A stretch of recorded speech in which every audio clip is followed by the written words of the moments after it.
Welcome friends. क्या आपको पता है बढ़िया स्वास्थ्य के लिए बैलेंस डाइट या संतुलित आहार लेना बहुत ज़रूरी है। जी हाँ, शरीर के सही रखरखाव और अच्छे विकास में सभी पोषक तत्वों का समुचित मात्रा में सेवन आवश्यक है, जो शरीर को जरूरी पोषण प्रदान करते हैं ताकि शरीर के प्रत्येक अंग को ठीक से काम करने में मदद मिले। आज हम 7 प्रकार के न्यूट्रिएंट्स या पोषक तत्व और उनके स्रोत के बारे में आपको बताएंगे। अगर आपने अभी तक चैनल सब्सक्राइब नहीं किया है तो अभी करें और लेटेस्ट वीडियो के लिए बेल आइकन जरूर दबाएं।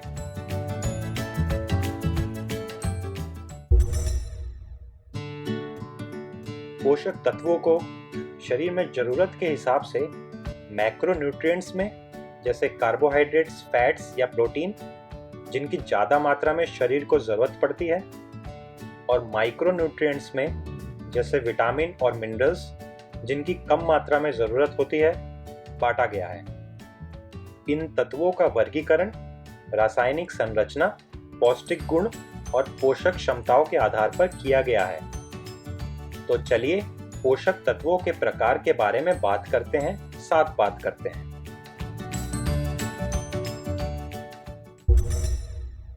कार्बोहाइड्रेट्स।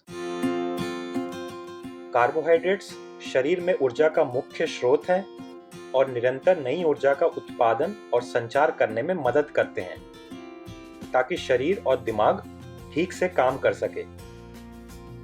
कार्बोहाइड्रेट्स शक्कर से बने होते हैं और टूटकर ग्लूकोज में बदल जाते हैं, जिसका उपयोग कोशिकाएं ऊर्जा बनाने के लिए करती हैं।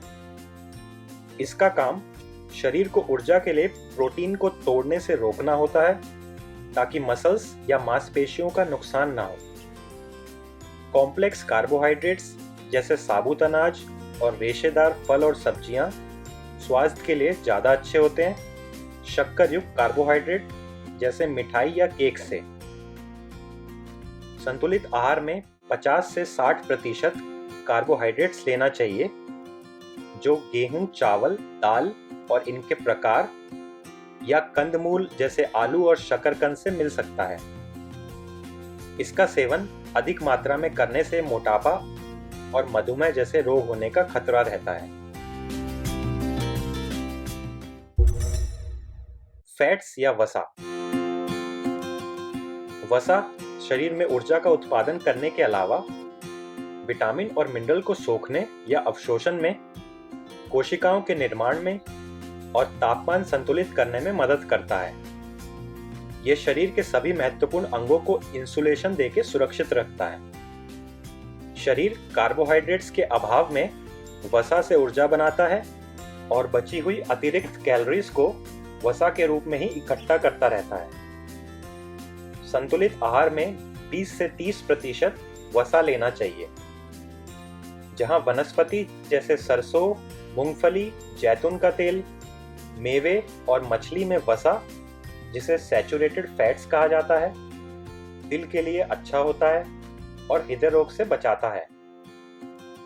वहीं दूध, घी, मांस में वसा, जिसे अनसैचुरेटेड फैट कहा जाता है, और तले भुने खाने जैसे प्रोसेस्ड फूड या फास्ट फूड में वसा, जिसे ट्रांस फैट कहा जाता है, दोनों ही अस्वास्थ्यकर हैं और इनके ज्यादा उपयोग से हृदय रोग बढ़ सकता है।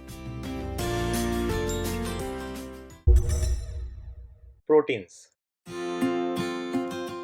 प्रोटीन्स को शरीर का बिल्डिंग ब्लॉक कहा जाता है क्योंकि शरीर के निर्माण और मरम्मत का काम इसी से होता है। प्रोटीन में काफी सारे एमिनो एसिड्स होते हैं जो टूटने के बाद शरीर में गोलाकार प्रोटीन जैसे हेमोग्लोबिन, हार्मोन्स, एंजाइम्स और एंटीबॉडीज बनाने में मदद करते हैं, जिससे इम्यूनिटी अच्छी होती है। यही अमीनो एसिड्स शरीर की उचित कार्यप्रणाली में बहुत ज़रूरी होते हैं और इन्हीं से मांसपेशियां, हड्डियां, त्वचा और बालों का निर्माण होता है।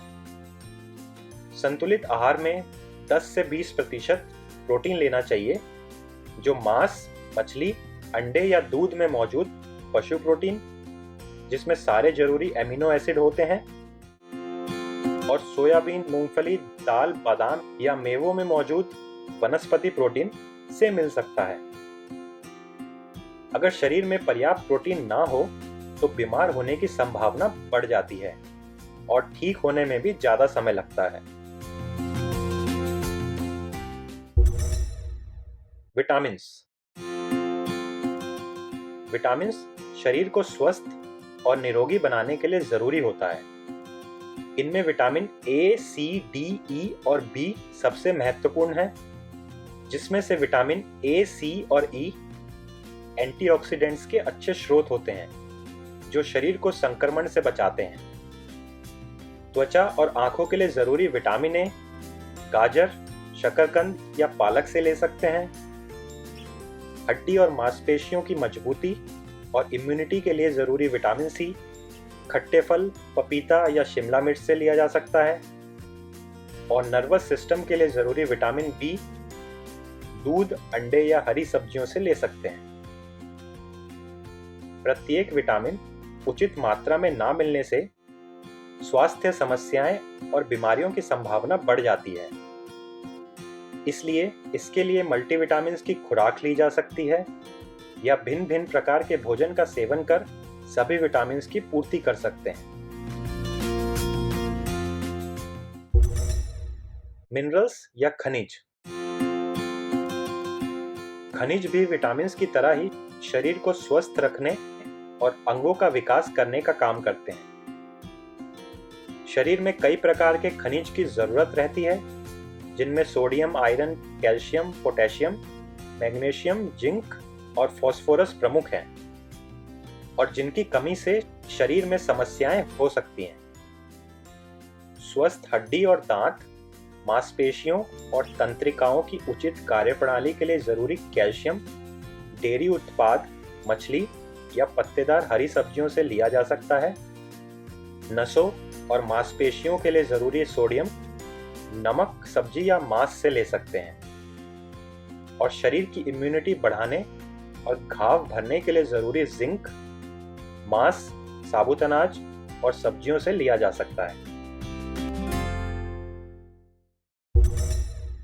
फाइबर या रेशा। रेशा शरीर की पाचन प्रणाली और आंतों के लिए बहुत उपयोगी होता है और ये कब्ज और दस्त दोनों को ही कम करने में मदद करता है। जहां मटर, सेम जैसी सब्जियां, बेर, अंजीर जैसे फल, साबुत अनाज, मेवे, दलिया और ओट्स में रेशा कोलेस्ट्रॉल को कम करता है और शुगर को नियंत्रित रखता है, वहीं मक्का, फल सब्जियों के छिलके और ब्राउन राइस में रेशा पाचन को दुरुस्त करता है। क्योंकि रेशा युक्त भोजन खाने से पेट ज्यादा देर तक भरा रहता है, इससे वजन घटाने में भी मदद मिलती है। वाटर या पानी। पानी शरीर की कार्यप्रणाली सुचारू रूप से चलाने के लिए महत्वपूर्ण है। यह शरीर के तापमान नियंत्रण में, पोषक तत्वों को कोशिकाओं तक पहुंचाने में और टॉक्सिन्स को शरीर से बाहर निकालने में मदद करता है। पानी जीवन के लिए बहुत आवश्यक है क्योंकि शरीर का 60% से भी ज्यादा हिस्सा पानी से बना हुआ है। पूरे दिन में इसका पर्याप्त सेवन, जैसे 6 से 8 गिलास पानी पीना चाहिए, नहीं तो बीमार होने का खतरा रहता है और इसकी ज्यादा कमी शरीर के लिए घातक हो सकती है। डिहाइड्रेशन से बचने के लिए पानी या अन्य पेय पदार्थ का सेवन समय समय पर करते रहना चाहिए। इसके अलावा फल और सब्जियां जैसे तरबूज या खीरे से भी पानी की पूर्ति कर सकते हैं, पर कॉफी या सॉफ्ट ड्रिंक्स का सेवन कम ही करना चाहिए, जिससे शरीर में पानी की कमी ना हो।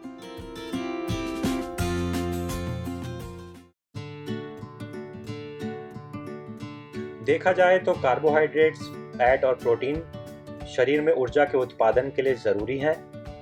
वहीं विटामिन्स, मिनरल्स और अन्य तत्व ऊर्जा नहीं बनाते, पर शरीर के अंगों को सुचारू रूप से चलाने में मदद करते हैं।